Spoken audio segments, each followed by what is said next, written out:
Sam Forencich, Getty ImagesPORTLAND. Or, exactly a year ago, Rajon Rondo was in this same position. After an up-and-down season with the Chicago Bulls that included an extended benching, Rondo transformed in the playoffs. He was stellar in the first two games of the first round, as the Bulls stunned the top-seeded Boston Celtics to take a 2-0 series lead on the road. That he was playing against his former team, in a city where he won a championship in 2008 and was a part of several deep postseason runs, made it easy to buy into a trend. No matter how frustrating the veteran point guard is during the regular season, his unique combination of generational basketball intellect and craftiness will be more effective in the playoffs. The "playoff Rondo" narrative only grew in subsequent days, as he suffered a season-ending thumb injury before Game 3 and the Bulls' fortunes immediately unraveled. They lost the next 4 games in a row, as they were unable to replace Rondo's contributions with an assortment of less talented backups. 1 year later, Rondo is starting on a 6th-seeded New Orleans Pelicans team that has taken a 2-0 series lead on the road against the No. 3-seed Portland Trail Blazers in the Western Conference quarterfinals. Randy L. Rasmussen, Associated Press. Anthony Davis and Jrue Holiday were the stars of the Pelicans' first 2 wins against the Blazers, but Rondo was also integral. He racked up 17 assists in Game 1, the same number as Portland had as a team, and came just 1 assist shy of a triple-double in Game 2, with 16 points, 10 rebounds and 9 dimes. And so continues the legend of playoff Rondo, one of the strangest trends in the NBA. Ask anybody who's coached or played with Rondo in his 12-year career, and they'll all tell you the same thing: he's one of the smartest ever to play the game. He has a singular obsession with studying film, and he sees the game several plays ahead of everybody else on the floor. His abrasiveness can rub teammates and coaches the wrong way. Just ask Dallas Mavericks head coach Rick Carlisle, and pundits often accuse him of hunting assists to pad his gaudy averages. But his younger teammates in Chicago swore by him as a teammate and mentor, and his experience and demeanor have been a calming force for a Pelicans team making an unlikely playoff push after losing All-Star center DeMarcus Cousins to a season-ending Achilles injury in January. He's one of the smartest guys I've ever been around, Pelicans coach Alvin Gentry said last week. I've had the opportunity to coach Steph Curry, and Chris Paul and Steve Nash and Grant Hill. So you're talking about extremely smart players, and he's right there with those guys. He has a way of giving confidence to the other guys. He makes them believe in themselves, even if they're struggling. He has a tendency to go to a guy and try to pick him up.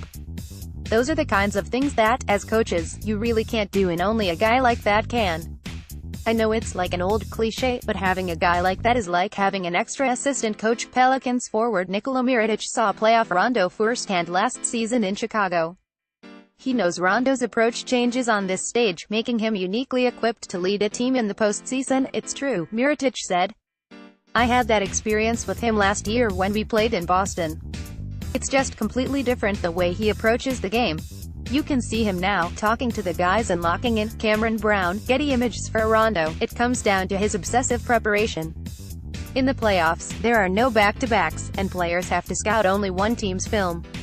While every player watches film, not all of them have Rondo's innate, savant-like understanding of an opponent's every nuance. It's a reputation he shares with few others in recent NBA history, the likes of Nash and LeBron James. To me, it's like having answers to the test, Rondo said. You study these guys and you learn tendencies. Even though basketball is off of reaction and skills, guys for the most part tend to do things over and over again, and you watch those tendencies and learn from that. Rondo's approach hasn't worked at every NBA stop of his career, or with every coach he's played under.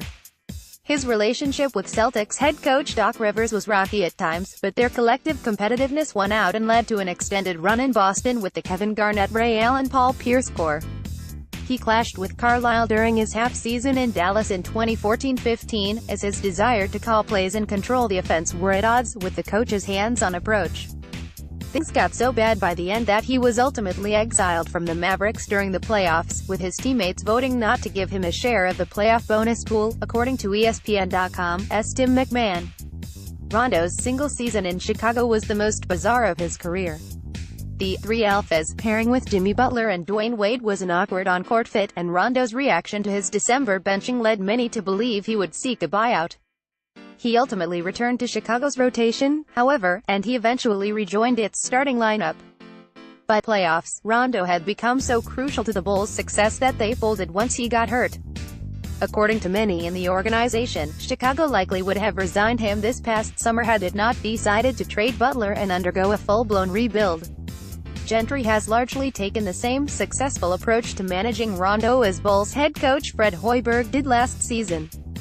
He'll offer his input on play calls, but he's fully aware that in most cases, Rondo knows best. He takes every practice and every game and puts it on his computer and watches it, Gentry said. He wants to know the first play we run. That's just the kind of guy that he is. If you want to have him on your team, you have to believe in him enough to understand that he's going to put guys in the right position.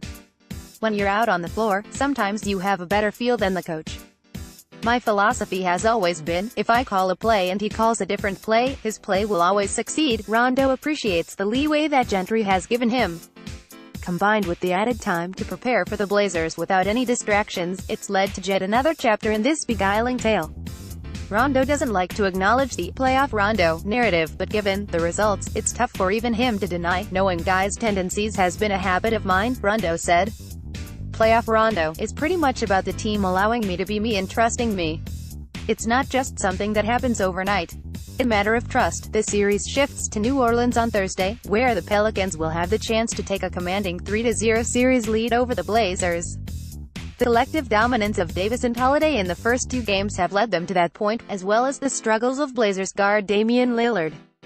But playoff Rondo is the engine, the undefinable ingredient that continues to get results against all odds. He's up all night watching film, Davis said. He's calling their plays out before they even have a chance to run it. He's just in a different mode.